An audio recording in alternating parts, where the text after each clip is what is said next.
Oi, tudo bem? Eu sou o Arthur, o teu amigo brasileiro, e hoje a gente vai falar de dois verbos fundamentais que são ser e estar. Eles também são muito utilizados em espanhol, mas tem algumas diferenças aqui entre o português e o espanhol, então eu achei que esse vídeo seria importante. Mas antes da gente começar, só para lembrar, se você acha que esse vídeo está muito rápido, você pode baixar a velocidade aqui nas configurações, ok? Muito bem, ser e estar são dois verbos que se usam o tempo inteiro. Qual é a diferença entre eles?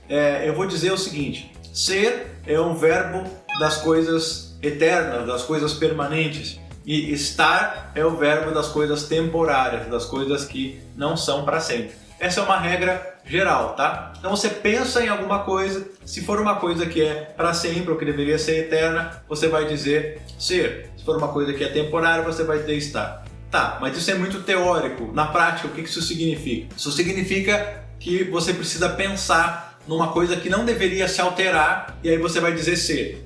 Exemplo, eu vou dizer eu sou um homem. Eu sou um homem. Eu não posso magicamente estalar os dedos e virar uma mulher. Isso é uma coisa eterna, ok? Para sempre. Nasceu assim e acabou. Então, eu vou dizer, eu sou um homem. Eu vou dizer também, eu sou careca.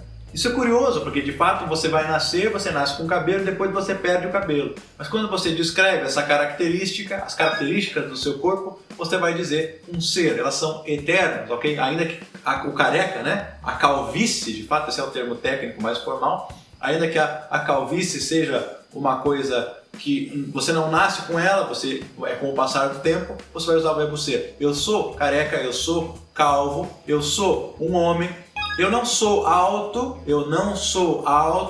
mas se você for alto, você pode dizer eu sou alto, eu sou baixo, ok? Não são coisas, entre aspas, que são eternas, são características que você tem e que você não pode mudar, ok? Imagine você adulto, né? Que a criança, naturalmente, da criança até o adulto existem diferenças, mas imagine você adulto, as características são eternas, então você vai dizer eu sou. Da mesma forma, tem algumas expressões com ser, como por exemplo, eu sou professor, né? São as profissões. As profissões, de fato, elas não são eternas. Você poderia trocar de emprego, mas você tem que pensar que antigamente era muito comum a pessoa permanecer no mesmo emprego toda a vida. Então aquilo era uma coisa eterna, que acompanhava essa pessoa por muito tempo. Então você dizia, eu sou professor, eu sou engenheiro, eu sou dentista, eu sou alguma outra profissão, ok? Então com as profissões você usa o verbo ser. Então você tem aqui as características físicas, por exemplo, são coisas eternas. Você tem as profissões, você tem localizações geográficas, você vai dizer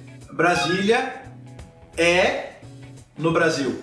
De fato, muitos brasileiros vão usar o verbo ficar. Ficar significa permanecer, né? Você pode dizer Brasília fica no Brasil. Brasília fica no Brasil. Mas eu também diria Brasília é no Brasil. Roma é na Itália. Roma é a capital da Itália. Paris é a capital da França. Brasília é a capital do Brasil. Você tem coisas eternas. Você não pode modificar a localização da capital. Você pode mudar a capital, sem dúvida. Mas quando você faz essa frase, está falando da localização. Ok? O verbo estar, ele é usado para coisas que são temporárias. Por natureza, são coisas temporárias. Então você vai dizer, por exemplo, eu tô cansado.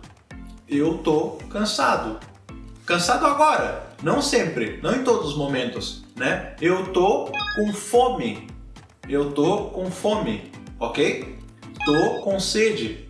Por quê? Porque é uma coisa temporária, não é uma coisa eterna. É agora, eu como, não tô mais com fome, acabou, ok? Vou estar com fome depois, no futuro, mas não para sempre, certo? Então, essas expressões, por exemplo, com tô com, normalmente se usa tô com, por quê? Porque o verbo estar implica essa coisa temporária, ok? Por outro lado, você tem algumas expressões que são com o verbo estar e que implicam uma coisa permanente. Por exemplo, ele tá morto. Ele tá morto. Ok? Morto é o particípio de morrer. Morrer, não existe nada mais eterno do que isso. Quando você morre para sempre. Mas, por outro lado, você usa o verbo estar. Por quê? Essa é uma boa pergunta que eu não sei porque isso é assim. mas eu suspeito, eu nunca fiz uma pesquisa formal sobre isso, mas a questão é que a cultura portuguesa, a cultura brasileira é uma cultura profundamente cristã, certo? Então, na cultura cristã, você sabe, Jesus ressuscitou, então você espera que depois do juízo final, você também, cristão, você ressuscite. Se você vai ressuscitar, isso implica que você não vai estar morto para sempre. Você está morto agora e um dia você não vai estar mais quando você ressuscitar como Jesus. Essa é a minha interpretação cultural de por que se diz estar morto, mas, de fato, regra geral, é muito mais fácil distinguir, diferenciar o que é temporário, estar cansado, estar com fome, estar com sede, do que é permanente, ser alto, ser homem, ser calvo, ok? Ser careca é melhor, essa é uma boa expressão mais informal para isso. Muito bem, era mais ou menos isso que eu queria dizer hoje. Eu não sei se você ficou com alguma dúvida, se sim, você pode deixar um comentário aqui embaixo que eu vou tentar te ajudar, mas era mais ou menos isso. Fiquem bem e até a próxima. Tchau, tchau.